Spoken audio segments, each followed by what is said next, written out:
الحمد لله نحمده ونستعينه ونستغفره ونعوذ بالله من شرور أنفسنا ومن سيئات أعمالنا من يهده الله فلا مضل له ومن يضلله فلا هادي له أشهد أن لا إله إلا الله وحده لا شريك له وأشهد أن محمدا عبده ورسوله أما بعد فقال تعالى يا أيها الذين آمنوا اتقوا الله حق تقاته ولا تموتن إلا وأنتم مسلمون يا أيها الناس اتقوا ربكم الذي خلقكم من نفس واحدة وخلق منها زوجها وبث منهما رجالا كثيرا ونساء واتقوا الله الذي تساءلون به والأرحام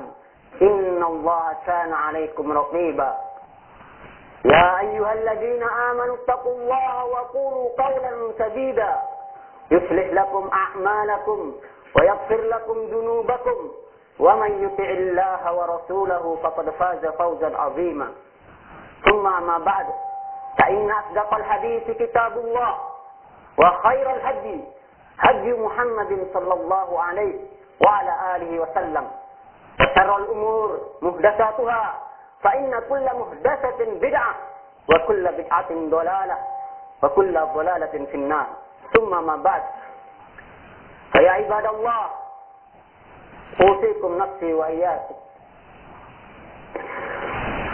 بتقوى الله عز وجل. Nasihatkan untuk diri saya dan semuanya untuk bertakwa kepada Allah Subhanahu wa ta'ala. Setiap manusia menginginkan kebahagiaan. Siapapun orangnya. Baik dia memiliki jabatan ataupun tidak. Baik dia itu kaya ataupun miskin. Masing-masing mereka menginginkan kebahagiaan. Sehingga mereka menempuh jalan-jalan ataupun cara-cara untuk mendapatkan kebahagiaan yang mereka inginkan.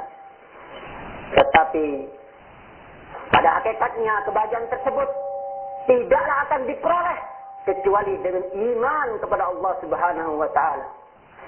Karena iman inilah yang akan mendorong seseorang untuk bersyukur kepada Allah Subhanahu wa ta'ala tatkala mendapatkan nikmat-nikmatnya. Dan iman inilah yang akan mendorong seorang untuk bersabar ketika ditimpa musibah yang telah Allah tetapkan pada dirinya. Dan iman inilah yang mendorong seorang untuk senantiasa mendekatkan diri kepada Allah, beristighfar kepada Allah Subhanahu wa ta'ala ketika dia terjatuh di dalam dosa dan maksiat. Karena tiga perkara inilah tanda dari kebahagiaan, yaitu seorang ketika dia mendapatkan nikmat dari Allah, dia bersyukur. Dan ketika dia ditimpa musibah, dia bersabar.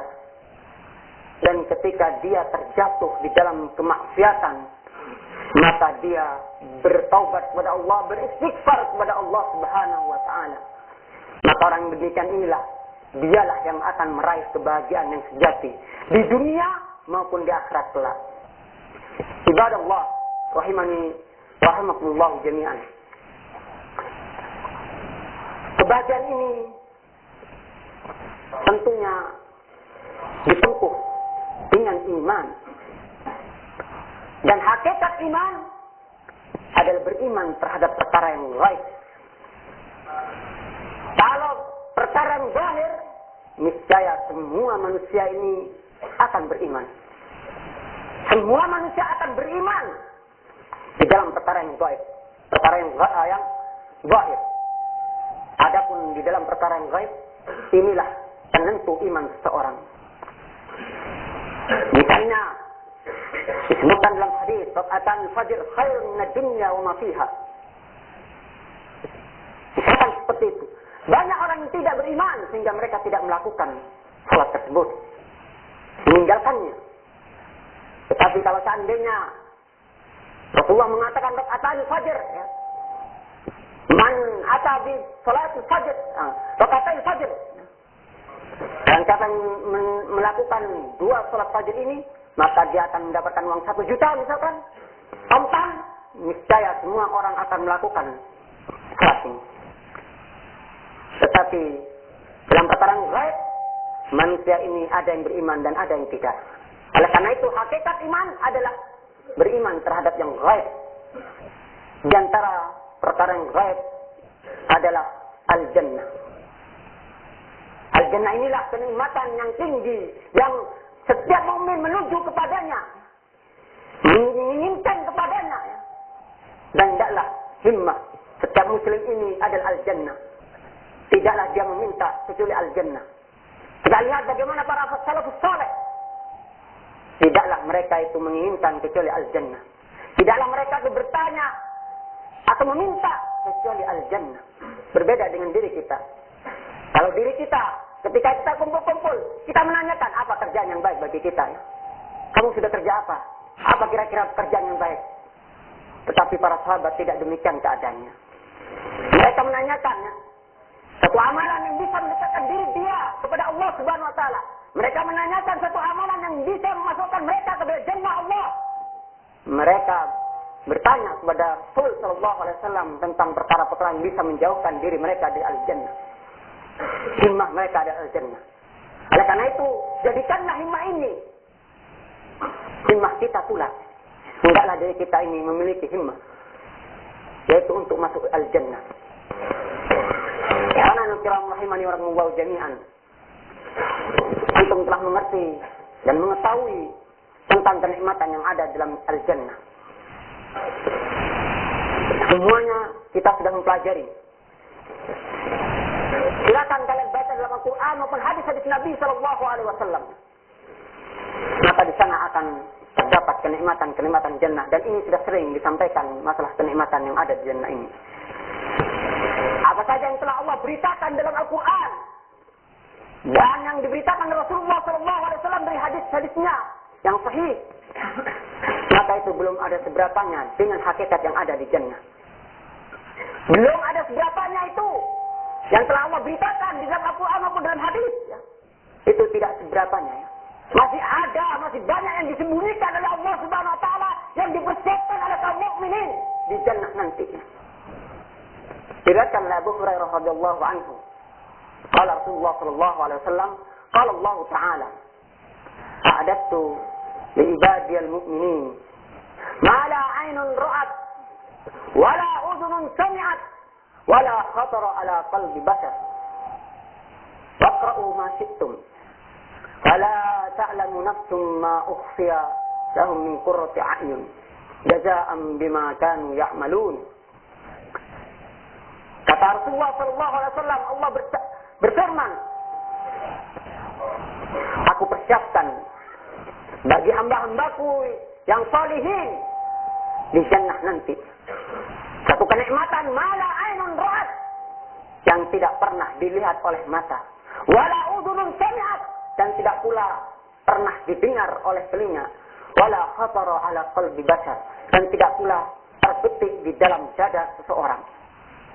Kalau seorang mengangan-angankan tentang kenikmatan, ya, saya kepingin begini, saya mau tinggal di suatu desa misalkan, saya ingin membuat rumah di situ, di dekat mata air, sumber-sumber, di sana ada kebun, kemudian saya punya istri sekian, kemudian saya punya kendaraan ini dan itu, dan saya persiapkan makanan-makanan yang saya inginkan.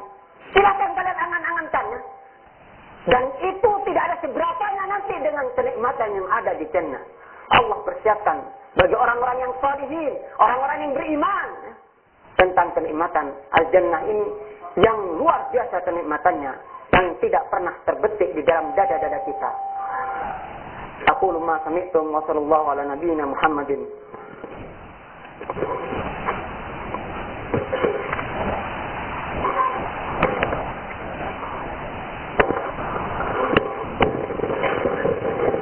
Alhamdulillah hamdan katsiran thayyiban mubarakan fih kama yuhibbu rabbuna wa yarda. Asyhadu an la ilaha illallah wahdahu la syarika lah wa asyhadu anna Muhammadan abduhu wa rasuluh. Summa ma ba'd. Ya ibadallah, kaum muslimin rahimani rahimakumullah jami'an. jalan menuju jannah tidak lain adalah al-ilm. Sebagaimana Rasulullah sallallahu alaihi wasallam menyatakan, "Man salaka tariqan yaltamisu fihi ilman, sahalallahu lahu tariqan ilal jannah." Barang siapa yang menempuh satu jalan dalam rangka untuk mencari ilmu, maka Allah akan mudahkan bagi dia jalan menuju jannah. Dari sini kita pahami bahwasanya ilmu itu adalah jalan yang mempermudahkan kita untuk menuju jannah Allah Subhanahu wa taala. Al-ilmu yaitu qaulullah wa qaulur rasul ala fahmi salafil ummah. Itu ucapan Allah dan ucapan Rasul dengan pemahaman salaful ummah. Ilmu inilah yang akan mengantarkan kita kepada al-jannah. Man salaka tariqan. As-suluk di sini bisa mana hissi dan juga maknawi. Yaitu barang siapa yang menempuh jalan, yakni melakukan rihlah, pergi jalan dari satu tempat ke tempat yang di sana ada masyayikh yang menebarkan ilmu, maka dia akan dimudahkan bagi Allah Subhanahu wa taala jalan menuju jannah. Karena dia duduk di hadapan masyayikh, menimba ilmu darinya, bukan sekedar duduk dan tidur, tetapi menimba ilmu darinya. Karena ilmu yang akan diperoleh dari masyayikh ini akan memudahkan dia, akan mendorong dia untuk beramal soleh. Dengan itulah dia akan mudah masuk ke dalam jannah dengan izin Allah, dengan rahmat Allah Subhanahu wa taala. Dan juga suluk di sini ini suluk maknawi. Dalam pengertian yaitu mempelajari ilmu tersebut, menghafalnya, mutalaah, murajaah, mudzakarah, sehingga dengan demikian ilmu itu sabit di dalam dada seorang. Dengan demikian dia akan dimudahkan untuk menuju jannah Allah Subhanahu wa taala. Ini jalan yang pertama yaitu al-ilmu. Dan juga ilmu ini harus diiringi dengan amal. Karena amal inilah hakikat dari ilmu itu sendiri. Yang membedakan orang jahil dan orang yang alim tidak lain adalah amalnya. Yang membedakan orang jahil dengan orang yang alim adalah amalnya. Dua orang sholat, yang satu mengetahui ilmu misalkan, telah pernah belajar ilmu tentang cara sholat, tetapi tidak diterapkan ilmu tersebut, sama keadaan dia dengan orang jahil. Yang membedakan dia adalah ketika mengamalkan ilmu tersebut. Kemudian ikhwan rahimakumullah jami'an,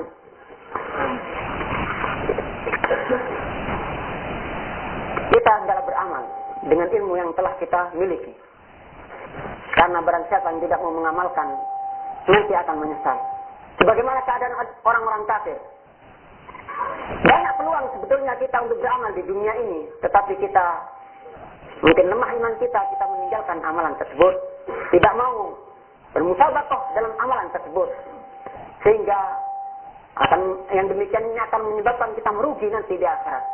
Sebagaimana keadaan orang-orang kafir, Allah menyatakan, hatta idza jaa ahadakumul maut qala rabbirji'un la'alli a'malu shalihan fima taraktu.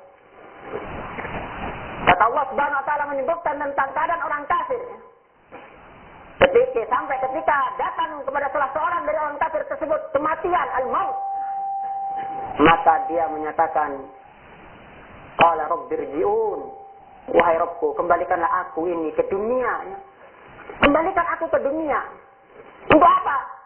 Untuk bersenang-senang, untuk makan-makan, untuk minum-minum, atau bersenang-senang dengan istri, untuk makan dan minum? Tidak, Allah tidak menyebutkan itu semuanya.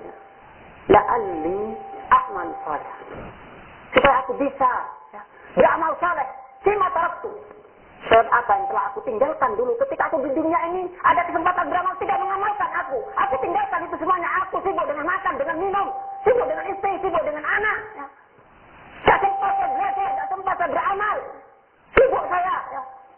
Ketika meninggal orang yang menyesal, makanya dia minta pada Allah, qala rabbirji'un, kembalikan ya Allah aku ini ke dunia untuk beramal soleh.